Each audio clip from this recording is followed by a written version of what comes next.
Hey everybody, Hoosier Jedi here with another review for you. This time I'm talking episode 12 of season 1 of Gotham, called What the Little Bird Told Him.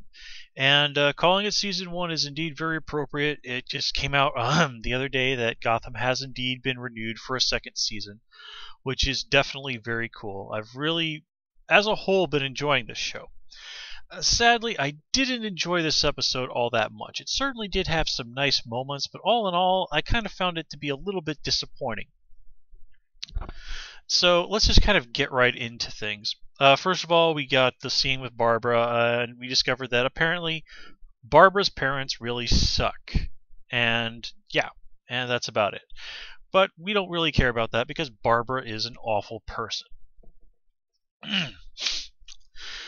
So, and of course, do keep in mind though that as far as she knows, Jim is still living in their apartment, so that's why she doesn't go back there.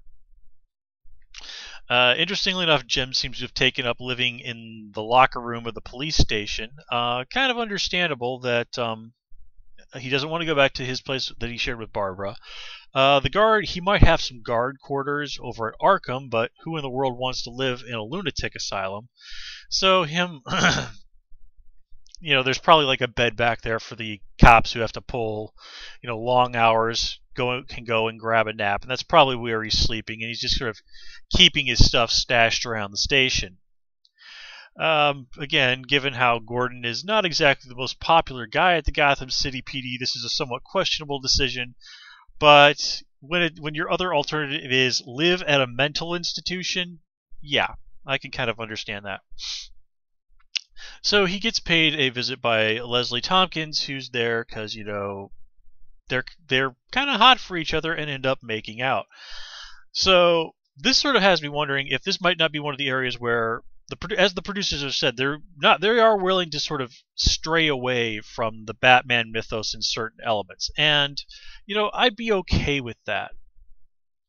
Like, for example, if Barbara were to sort of, remember, she's sort of an amalgamation of the Batgirl's mom in the comics and Batwoman. So if they were sort of going in the direction of, for whatever reason, Barbara ultimately end up kind of going towards more the vigilante side of that equation, and maybe again, I've kind of floated the idea previously that maybe in this reality they're going to make it so that it's actually Leslie Tompkins who is Barbara Gordon's mom. Well, that would be a real twist.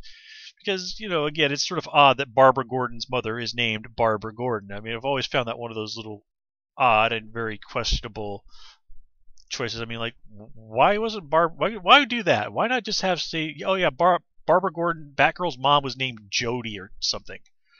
I don't know. But I gotta say, yeah, Jim and Leslie definitely have much better chemistry than Jim and Barbara. So if they're going in that direction, I'm cool with that, especially because, one, Leslie Tompkins is a really cool character, and the idea of basically that until recently, Barbara Gordon, the mother, was sort of a non-entity. She recently popped up in Suicide Squad, where they kind of fleshed her out a little bit, but before that, she was again just Gordon's wife and nothing more. If you go and you make it so that she's Leslie Tompkins, then she's somebody who has strong ties with the Batman mythos. It sort of makes sense that Barbara Gordon ends up being as awesome as she is because both of her parents are really awesome. Now, again, and I just don't get that from Barbara right now. I mean, yes, there are a lot of directions that she could go in the future. I mean, it would be kind of interesting if she did end up being Batgirl's mom, if she herself had been a vigilante at one point. I mean, Batgirl, the daughter of a vigilante and a police commissioner. I mean, wow, how crazy would that be? But again, it just doesn't really. Barbara just doesn't really work for me. Let's put it that way. So let's kind of actually sort of continue along with some of the negative aspects of this episode, and then we'll kind of switch around and focus on the positive, which is again, admittedly, an inversion of what I tend to do, but I'm feeling a little different today. So let's see what else. Okay, so this entire season we've been building toward the idea of, okay, we're going to get a good solid look at Arkham, and then we get one episode set at Arkham. And then, even though technically Gordon still works at Arkham this episode, by the end of it, he's back in the Gotham City PD. So technically we have 2 episodes of Gordon as a as an Arkham employee, but only one where we actually get to see anything happening there.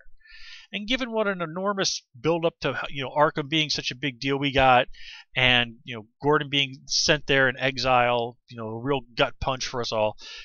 And then 2 episodes later, it's kind of back to the status quo. I mean, come on. And of course, we also got to see Gordon more of Electrocutioner this episode. And we also do get confirmation that Jack Gruber isn't his real name, and I think the surname was correct from the comics. If I remember, he had a different given name. It was something Lester or Leonard or something. But whatever. So we get. I'm not even going to complain about the science involving electricity and magnetism in this episode, because it was completely ridiculous, and this is a comic book show, so let's just run with that. It was also completely ridiculous that, amazingly enough, Gordon was the only guy in the entire police station wearing shoes that had rubber-soled shoes. Yeah.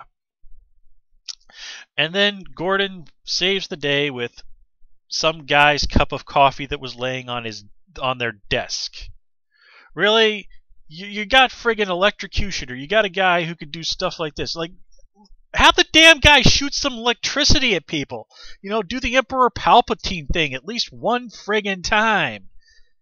I mean, jeez Louise, what? His henchman, Aaron, a.k.a. Amygdala, didn't even get a single line. I mean, granted, he's not really a talker, but damn, I feel bad for the actor. I mean,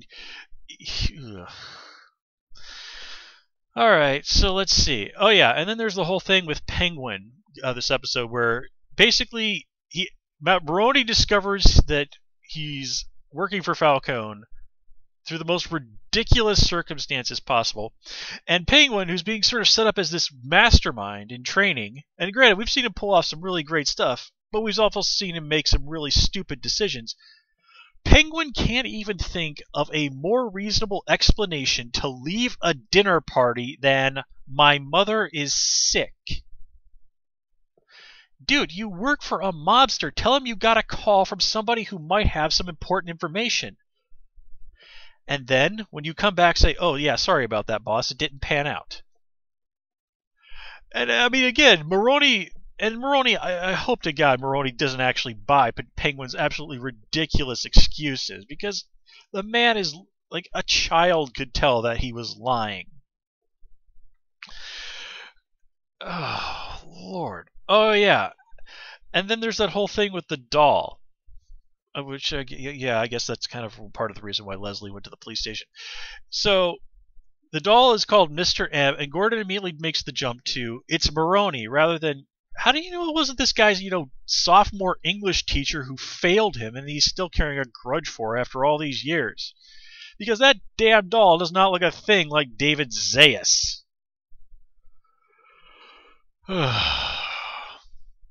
Let's see.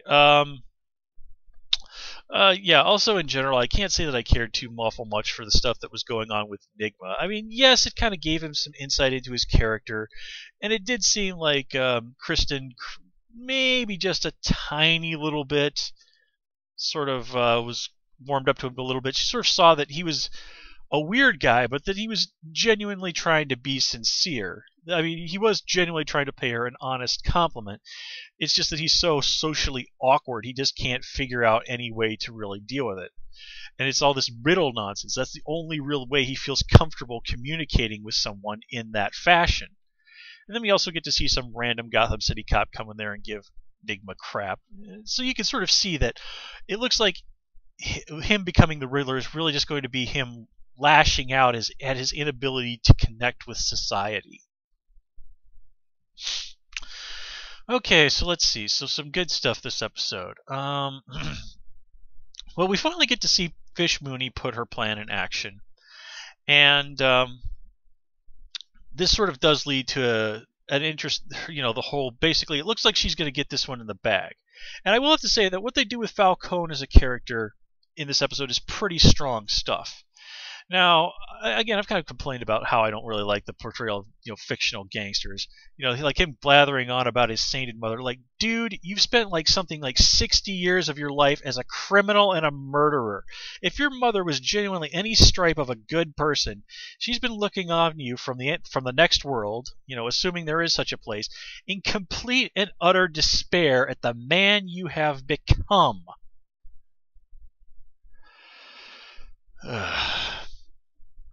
And then there's this whole bit where Penguin comes to him and is like, Liza's the mole, and Maroni slaps him.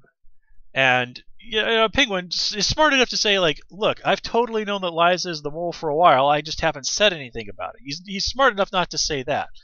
If he was smart, he would have said, like, look, I understand that hearing that really upsets you, but imagine just for a moment what I've said is true, and then tell me suddenly all the things that have been happening lately don't make complete sense. But again, that's a situation that Penguin could have handled better. But again, it still works out for him. So make no mistake, Penguin's rise to power is due to no small part to him being a much more clever guy than people give him credit for. A lot of it's also key to just dumb luck. And that also leads us to the scene at the end. And I have to say before we move on to that, though, I love that stuff where Victor Zsasz is basically just begging Falcone to, like, dude, let me go kill these people. You're Don Falcone. You shouldn't tolerate this nonsense. And this, of course, builds up to the scene where, Falcone sort of storms into Mooney's club and is like, yeah, my people have killed all of your guys. And then he strangles Liza to death right in front of Fish. Now, I'm sure, people are screaming women in refrigerators and all this other nonsense. Look, not that the whole women in refrigerators thing doesn't illustrate a valuable point, but here's the thing. I just hate that people always invoke it every single time that a female character basically dies, and this death is important to a guy's development.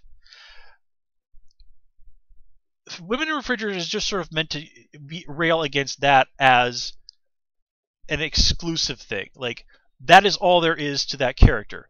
We did get to see Liza fleshed out a little bit. Now, granted, she's not the richest character on the show, but there were enough scenes illustrating, what's going on with Liza, and moments that were dedicated to her that I feel like she was a reasonably realized character. But again, she's a supporting character. And on just about any show, if you're going to kill somebody, it's going to be a supporting character. I mean, yes, they do sometimes kill major characters, and that happens. But again, if it's going to be, but Falcone is a much more important character than Liza ever was. So yeah, it makes much more sense that she would die. And the whole thing with Falcone killing her was basically, one, it drives the point home to Fish Mooney, you done screwed up and you're going to pay. And two, it's in a way providing Falcone with closure. Remember, the whole thing was that Liza looked like his mom and she was trained by Fish to emulate mannerisms of his mother. So it was all about Falcone saying, the memory of my mother can never be used against me again. That's what him strangling Liza was. And then he just has this really awesome moment where he's basically like, I was feeling old, just kind of basically willing to go out to pasture. Now I've realized, nah, I'm back. I'm going to be the man everybody in this city has feared for decades. I'm not going to let this happen anymore. And the guy immediately becomes 10 times more dangerous. So yeah, Fish and Butch are in it pretty deep. So let's see, what else do we have this episode? Oh yeah, Bullock. I definitely liked Bullock this episode. Him groveling towards Commissioner Loeb, named after, of course, Jeff Loeb, who wrote, Batman: The Long Halloween and Batman: Dark Victory, some very, very great Batman stories. And just sort of like him, his like, wait, what? If we screw this up, I get sent to work at Arkham too? And just is like, damn it, Gordon, you've gotten me into trouble again. And of course, there's that great stuff with Gordon's like, oh yeah, I totally lied to the commissioner. I've got no idea what this guy's gonna do, but I just want my job back. I mean, that was cool stuff. And yeah, again, also I got to point out, did you notice that Sean Pertwee's name was in the credits this episode, but we didn't see him at all in this episode? I mean, I get that he's one of the main cast and all that. It just seems weird to see their names in the credits if they're not actually in the episode. But anyway, guys, I'm going to call it here. As always, please comment, rate, and subscribe. And of course, you can follow me on Twitter at Hoosier Jedi. Until next time, take care and have a good one.